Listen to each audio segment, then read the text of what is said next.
welcome back to our YouTube channel. This is Teacher Unlocked. So today we will keep updating our SMO Unlocked step-by-step solutions series. So today has been our 19th video. So for today's video, we will look at how to apply factorization in some math linear question. So let's first take a look at this question. So the question is from 2023 SMO Junior Round 1, question 24. And for this question, the question gives us 4 letters and the x, y, z, w. All of them are positive integers. And the question said xy plus x plus y is 104, yz plus y plus z is 146, zw plus z plus w is 524. And also tell us the product of these 4 letters is 2 to the power of 7 times 3 squared times 5 times 7. Want us to find the value of the sum of these 4 letters. So we can find out, wow, this question, 4 letters, so many equations, how to find the relationship between these letters. So let's first simplify this case. Let's start from an easy example. So this example, we have 2 letters just, A and B. And the teacher will say A and B, they are they are integers. And the sum of A and B, they are 5. And I want you to find out how many possible values for A and B. I give you 3 seconds. Think about this question. 1, 2, 3. Okay, so your answer is, you will say, Teacher, the answer is infinite. Yes, here. We can find that for A and B, as long as they are integers, we are infinite situation. 1 plus 4, 2 plus 3, 3 plus 2. 4 plus 1, 3 plus 5, and even negative 1 and 6. So we have so many possible situations. Alright, so it's infinite. And then, if teacher want to make a small change, so it's not A plus B anymore, it's A times B. The result is still 5. And A, B, they are still integers. So how many possible values for A and B this time? I still give you 3 seconds. 1, 2, 3. So this time, the answer is it infinite? Oh no, it's not infinite. It's 4. And we can find out which 4 situations is 1, 5. 5 times 1. Negative 1 times negative 5. Negative 5 times negative 1. Can you find one more situation can satisfy A times B is 5 and AB integers? No. So we can find that just to change a small sign. We change the infinite situation to just the 4th situation.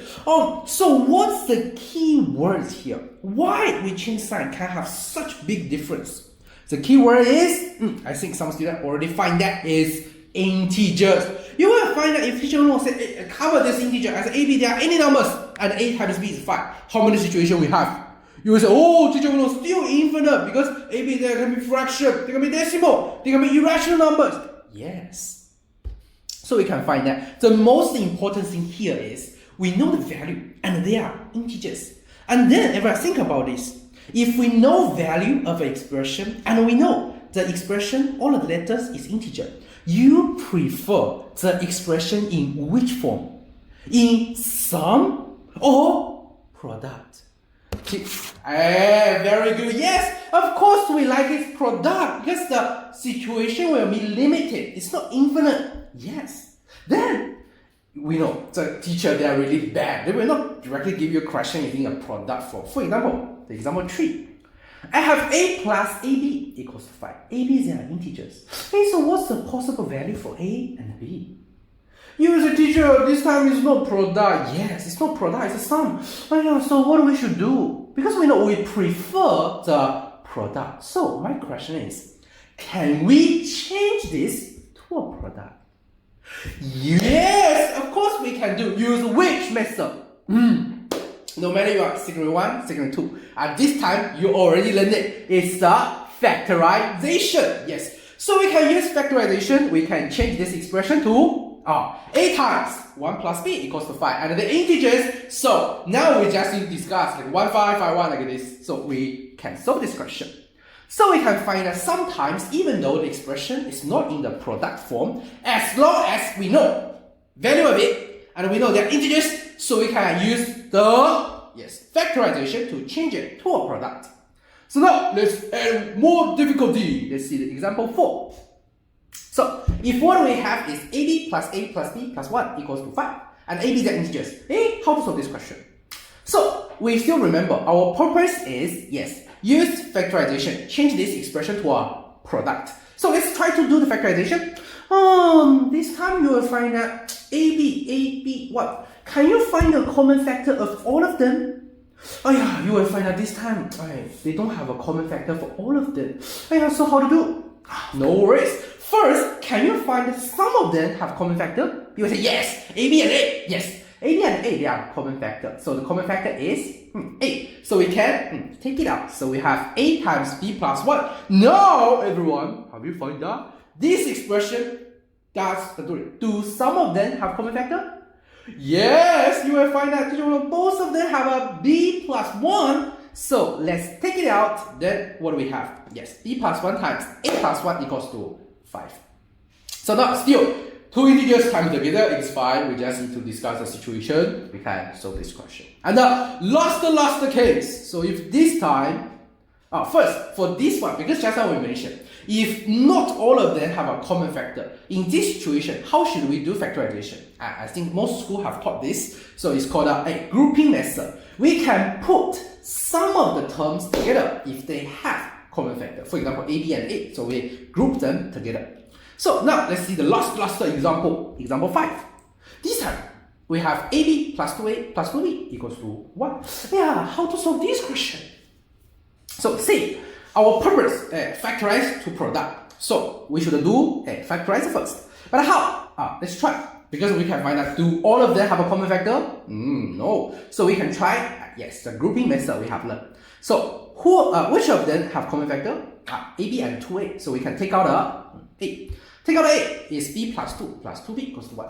And then you will find, how can we move on? Because here I have a B plus 2, but here I only have a B. How should we factorize them? Yes. So here, everyone, since the left, we have a B plus 2. So we hope that on the right, the 2B, we can change to what? Oh, we can also change it to B plus 2. So if both of them B plus 2, we can factorize again. So let's write out our wish first. Yeah, we like this. We hope this. So let's write down the wish first. So if I have a B plus 2, then I can do factorization. But let's compare with the original expression. We can find that original expression, we have 2B on the right. But here, B plus 2, how many B we have? Only 1B. So to keep the value in front of the bracket, what's the number we should put? We should put very good, a 2. Then, let's compare with original again. If we open the bracket, expand it, 2 times B, 2B, they are the same. Very happy.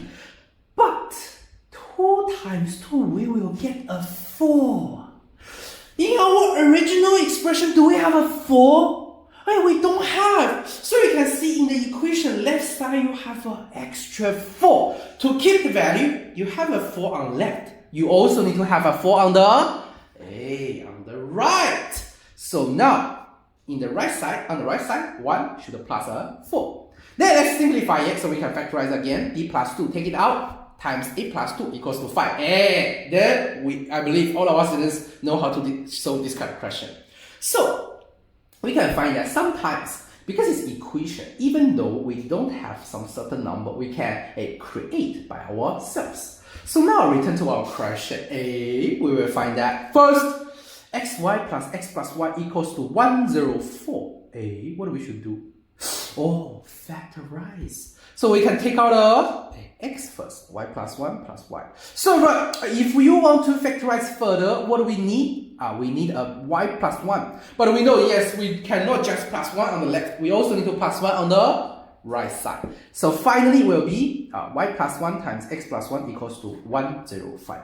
And we observe the 3 equations. We will find that their structure is actually the same. yz plus y plus z, zw plus z plus w. So similarly, everyone, can you just quickly tell me yz plus y plus z equals to 146? We can change to what? Excellent! We can change it to y plus 1 times z plus 1 equals to 147. And then zw plus z plus w equals to 524. We can change to z plus 1 times w plus 1 equals to 525. So now the 3 equations, all of them, we have changed to such product form, and then we just need to think about this. Since x, y, z, w, all of them are positive integers, and then x plus 1, y plus 1, they are also integers. Two positive integers times together is 105. Tell me everyone, y plus 1, x plus 1 are what of 105? Hey, good job. They are factors. So for 105, we can do what now?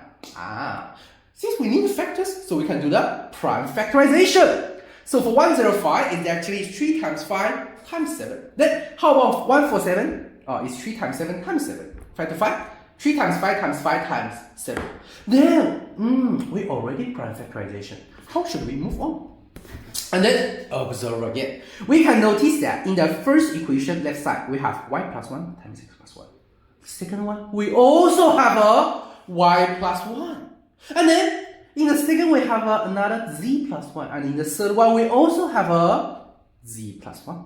So, since they repeat, that means we just need to find the common number in the two results. But you will find that, for example, the first equation and second equation, 3 times 5 times 7, 3 times 7 times 7. How many numbers they are common? We have different situations. So we should discuss. So you find out y plus 1 can be what? First, of course, it can be just a 3. So if y plus 1 is 3, means that z plus 1 should be 7 times 7, 49. But can z plus 1 be 49, everyone?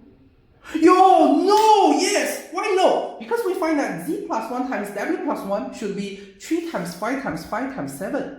But z plus 5 is, if z plus 1 is 7 times 7, can we only have a 1 7 in the final result? Of course not! So this case is actually not possible. Then, case 2. We find that y plus 1 can also be 3 times 7, since this is also common. Then, if y plus 1 is 3 times 7, then z plus 1 will be just a 7. Then, if z plus 1 is 7, you will find that w plus 1 should be 3 times 5 times 5, so 75. Then, that means w will be 74 and equals to 2 times 37. Why I want to do this? Because everyone, don't forget, we also have an information is the product of the 4 letters is 2 to the power of 7 times 5 times 3 squared times 5 times 7. But now, w is 2 times 37. Is it correct? Oh no, it's also not correct, because if w have the factor 37, then product of them also should have. But we don't have, so this case too is also not possible. And so we can just look at the last case. Last case, the y plus 1 will be at 7. Then z plus 1 will be at 21, 3 times 7. Then w plus 1 will be 5 times 5, 25. X plus 1 will be 3 times 5 equals to 15. So we can find the value for each of them. Y will be 6, and we can prime factorization 2 times 3. Z 20, 2 squared times 5. W 24, 2 cubed times 3. And X 14, 2 times 7. And we just need to quick check if we times them together. How many 2 we have? 2 squared, 2 cubed, 2. So in total, 7, 2. How many 3 we have? 2, 3. How many 5? 1, 5. How many 7? 1, 7. Is it correct? Yes. So, what's the sum of the 4 letters? Should be 64. So our final answer, 64. Such a complex question we have already solved. Very good, everyone. So now, let's do a quick review. What we can learn from this question. So the summary, first, everyone. Remember, when we encounter an expression, we know value, and we also know letter they are integer. What do we should do? We should change it to product form. How? Use factorization. Very good. And then, when we do factorization, sometimes if we cannot find common factor for all of them, what do we should do? We can use the grouping method. Group them by terms if they have some common factor. And then, after we know this, if you want to prepare a practice for everyone, you can challenge yourself. This is also a question from SMO. It's from SMO Junior Round 1, question 8. So, everyone, have a try how to solve this question. And if you solve this question, get the answer, then you can directly send it in the comment, or you can join our study group, send your answer there, and I will help to mark it. And also in our study group, we will share some materials, some experience, and some guidance. So if you don't want to miss this, you can scan the QR code on the left side, join our study group. And also, if you want to directly contact with me, of course can. So you can scan QR code on the right side. And in our YouTube channel, we will keep uploading many valuable and very good videos. So if you don't want to miss them, subscribe to our YouTube channel and for more learning and information videos. And now it's time to review the answer for the last video's practice. So for this question, the answer will be 2026. So do you have the same answer? If you have, then congratulations. You are very good. And if you didn't get the answer, no worries. You can contact with me or our teachers. We will help you. So that's all for today's video. Thanks for watching. I'm Teacher Wallo. See you in the next video.